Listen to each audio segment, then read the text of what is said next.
अस्सलाम वालेकुम। वेलकम करती हूँ आप सबको अपने चैनल पे। आज जाने अजीज़ के एपिसोड 3। मीरब हैरानगी से परेशानी ये मिले जुले तासुरात लिए बर्लिन शहर की जगमगाती रोशनियों को देख रही थी। इसके पहलू में हाथ थामे खड़ा एहसन इसके यूं बड़ी बड़ी बिल्डिंग्स की तरफ निगाह उठाकर तज्जुब से देखने पर मुस्कुरा दिए। कैसा लगा तुम्हें बर्लिन शहर?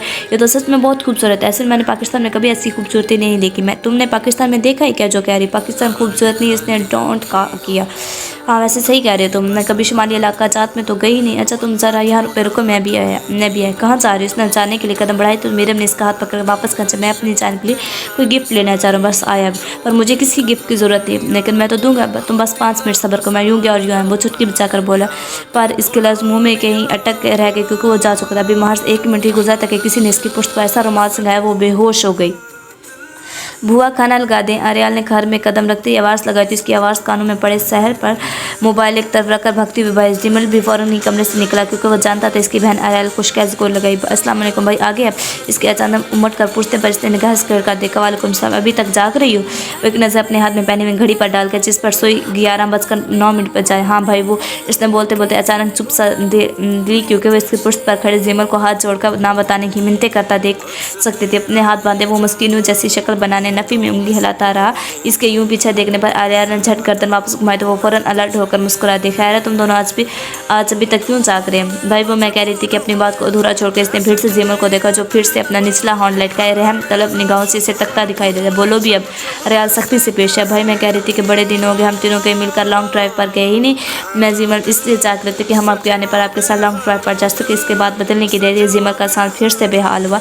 इस वक्त तो रात के 11 बज रहे, तुम दोनों जाकर सोचो फिर कभी चलेंगे। आर्याल ने सर लेचे में कर अपने कमरे में चले गए। जिमल की जाने बोली थैंक यू तेरे इस 2 कोड़े के थैंक्स की ज़रूरत नहीं है मुझे। एहसान मान बस मेरा कि मैंने तेरी शिकायत नहीं लगा। तरस आ जाता तेरी मस्किन में जैसी शक्ल देखे मुंह को चिड़चिड़ा बनते इसने लफ्ज़ सुबह खुद भी अपने कमरे की तरफ बढ़ी तो जिमल ने ज़बान बाहर निकल कर अस्त्री से नकल उतारी। मेरे ने धीरे से धीरे निगाहों का गिलाफा हटा तो खुद को एक नीम अंधेरे कमरे में पाया जहाँ इसके अलावा मजीद और भी बहुत सी लड़कियाँ मौजूद थी। बाकी सबको भी इसकी तरह बांध कर वहाँ फर्श पर बैठाए सबके चेहरे पर टेप लगाकर बांध गया था ताकि कोई आपस में गुफ्तगू न कर सके। बहुत सी लड़कियाँ होश में थी और अभी भी बहुत सी लड़कियों को होश में आना बाकी था। इसने दिमाग पर ज़रा जोर देते इनके चेहरे पर पहचान गई ये सब तो वही लड़कियां जो इसके साथ बैरी जहाज़ में सवार थी। वो जब तक समझ रही थी कि वो किसी और जगह की मुसाफिर अब इन्हें अपने साथ बांधता देखकर वो ठटक से अचानक किसी शख्स के कदमों का फर्श बनाई। इसकी निगाह उसने आवाज़ का पीछा करते हुए देखा। एक सियाहपोश शख्स इसके सामने करता मगर इसका रुख किसी दूसरी लड़की की जानिब था। वो इसके चेहरे पर झुका, इसके चेहरे के हर नक्श को अपने लबों से होश भरे अंदाज में छूता दिखाई दिया। वो लड़की रो रही थी मगर मुंह पर टेप लगाने की वजह से बस इसकी हल्की सी बनमट सुनाई दे। फिर अचानक उसके टांगों से पकड़े से कमरे से बाहर लेके अब भी चंद लम्हे ही गुजरे। इस लड़की की चीखों की आवाज़ बुलंद तर होती कमरे की दीवारों को भी चीर कर अंदर आ रही थी। न जाने इस लड़के के साथ ऐसा क्या होता कि वो जोर जोर से चीख रही थी। मीरब अपने मन ही मन में एक खौफ सा महसूस करने लगी। इस दिल ने ऐसे को पुकारा मगर कोई नहीं था। थोड़ी देर बाद इस लड़की को वापस कमरे में लागी। इसने देखा कि लड़की जिस्म पर जुल्म और सितम बरत के ऐसे निशानात थे कि जिन्हें देखते इसका रंग अंग काम उड़ रही है कि कुछ तो बहुत गलत हुआ था इस लड़की के साथ। जवाब वो शायद वो जख्म किताब ना लाते हुए अपनी ज़िंदगी की चंद सांसें ले रही थी। इसके कपड़े जगह जगह से फटे दिखाई दी। फिर वही शख्स एक दूसरी लड़की की जाने बढ़ा और इसके साथ भी वही अमल धरा। इसके बाद देखकर न जाने कितनी मासूम और बेगुनाह लड़की की इज्जत को दागदार करके इन्हें अपने हाथों से अजियत देकर वापस लाकर इस कमरे में फेंक दिया। अब अगले नंबर इसका था। वो शख्स तेजी से इसकी जाना बढ़ा था। मेरे होती हुई नफी में साथ हिलाकर मुझसे अपने एड़ियाँ रगड़कर पीछे की तरफ खिसकते रहेंगे मगर जालिम शख्स बिल्कुल इसके सर पर आन मौजूद हुआ। वो भी इसके खूबसूरत चेहरे पर अपने लबों से घिटिया निशान छोड़ने के लिए झुकाई था कि अचानक बस इसी गोली को लगने की देर थी। वो डर से कराहता पीछे हटा। इसकी पुश्त से नौजवान उदार हुए और इस लड़की को रोकना चाहा मगर वो एक ही झटके में अपनी टांगों को न जाने किन किनसावे में घुमाकर इन फर्श पर गिरा चुकी थी। वो घटिया शख्स लड़खड़ा कर उठा और अपनी पेन की जेब से पिस्तौल निकालकर इस लड़की का निशाना बांधा मगर जैसी गोली चली तो फुर्ती से इस लड़की ने इसके ही आदमी को अपने सामने किया जिससे 6 की 6 गोलियां वो अपने ही बंदे को मार के इसका अपना चेला इसके हाथों मौत के घाट उतर चुका था। वो लड़की अब इसकी जान बढ़ रही थी। अपना बचाव करने के लिए इसने झट मरियम का हाथ थामकर झटके से इसे अपने हिसार में लेते इसके सर पर पिस्तौल तान दी। पीछे हटो वरना मैं इस लड़की का भेजा उड़ा दूंगा। इसने तंबिया को तो वो लड़की अपने कदम पीछे हटाने लगी। अगर तुमने इस लड़की को गोली मारी तो मैं तुम्हें टाइगर के हवाले कर दूंगी। मुसलसल अपने कदम पीछे की तरफ बढ़ाते हुए वो इसे धमका गई थी। मैं तुम्हारे हाथ लगूंगा तो मुझे टाइगर के हवाले करोगी ना। अब इस लड़की का इससे आगे वो मजीद कुछ न बोल पाया था क्योंकि यकजका खान ने नमूदार होकर सीधा निशान इसके हाथ पर बांधती इसे लहू लहान कर दी। इसके हाथ पर गोली लगने की देती मीरम भागकर इस लड़की की डार्लिंग की पुष्ट पर पहना लेगी।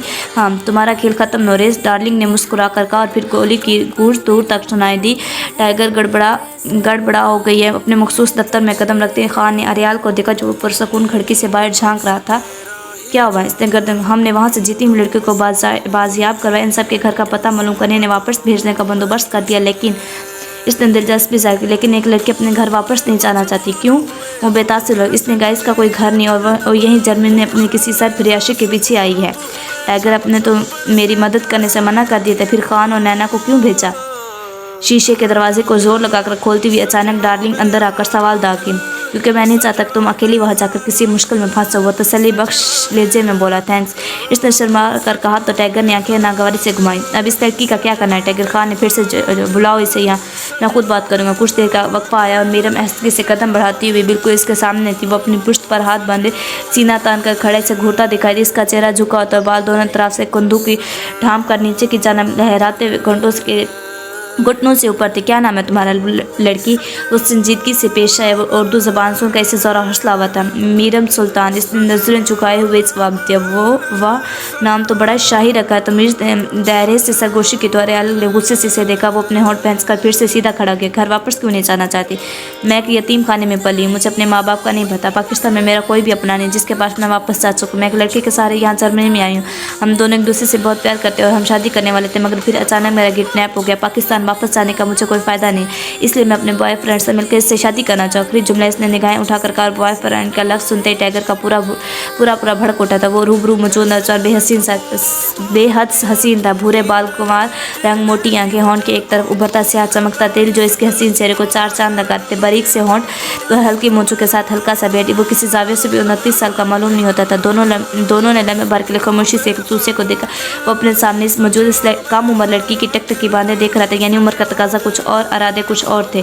क्या है जतमानी? अभी कुछ दिन पहले 19 साल के में इसकी उम्र सुनकर इसे मज़ीद गुस्सा नहीं आया। डार्लिंग, इसके पुकारने पर डार्लिंग ने एक्टिव होकर झट से इसकी तरफ तक इस लड़की के साथ फिरियाशी का पता लगवा और जब वो मिल जाए तो इसे मेरे हवाले करना। क्यों, आप इसे मारेंगे? मीरम ने डरते हुए पूछा। मुझे धोखेबाज लोग पसंद नहीं है मीरम सुल्तान, और तुम्हारे इस 2 टके आशिक ने तुम्हें अपनी मोहब्बत के जाल में फंसा कर धोखे दे, खुद अपने हाथों से तुम्हें किडनैप करवाया और तुम्हें फिर भी ये लगता है कि वो बेकसूर है।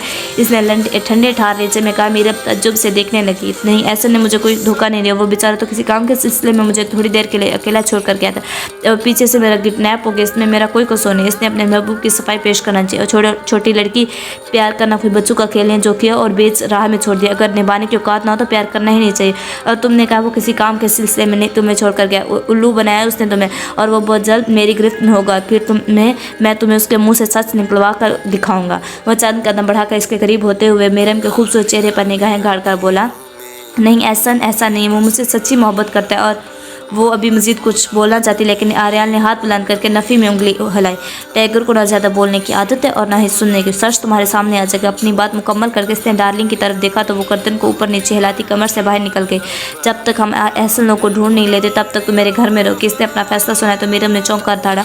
डोंट वरी, टाइगर के घर में इसकी एक बहन और एक भाई भी है, तुम वहाँ सेव रहोगे। तमीज़ ने इसके चेहरे से उठते सवालात को देखकर खुद ही पुष्ट जवाब दे दिया। अगले ही पल वो वही चला गया। मीरम इसके बताया कि सच पर यकीन करने की नाकाम कोशिश कर रही थी और दिल मानने को तैयार ही नहीं था, फिर भी वो खामोशी से गर्दन झुका गई।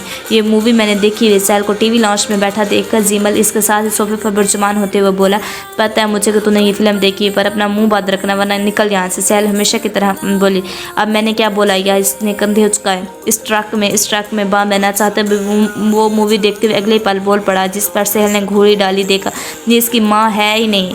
वो फिर से थोड़ी देर बाद बोला, जीमल जस्ट शट अप। इसने गुस्से से कहा, ये जो मार्स में है ना ये इसका सगा भाई है। जीमल ने दोबारा बेख्तियार बोल दिया, ओ गया शट ये तो मर जाएगा। फिल्म के साथ अपने जज्बात जोड़े सहल ने मुंह में उंगली चबाते हुए कहा, आहा ये थोड़ी मरता है, थोड़ी देर में दिखाएंगे गोली इसके भाई को लगेगी। बस जीमल के एक बार फिर से गलती से बोलने की देर थी। सहल ने निगाहों में अंगारे भरकर से देखा तो अपनी 2 कोड़ी की शक्ल उठाकर दफ़ा हो जा यहाँ से। वो चीख उठी, पर उठने के बजाय वो सोफे के एक तरफ क्वेश्चन सेट करता हुआ लेट गया और पाँव सेल की गोद को छूने लगे। पाँव पीछे कर अपने मुझे लग रहे हैं तो थोड़ी उधर होकर बैठ जाना, मेरे पैर तो यहीं तक आते हैं बेटा। जीमल पाँव पीछे कर अचानक इसके पाँव पर थप्पड़ों की बरसात करती वो गई और जीमल भी उठकर इसकी गर्दन को नीचे करके 2-4 मुक्के ठोक गया।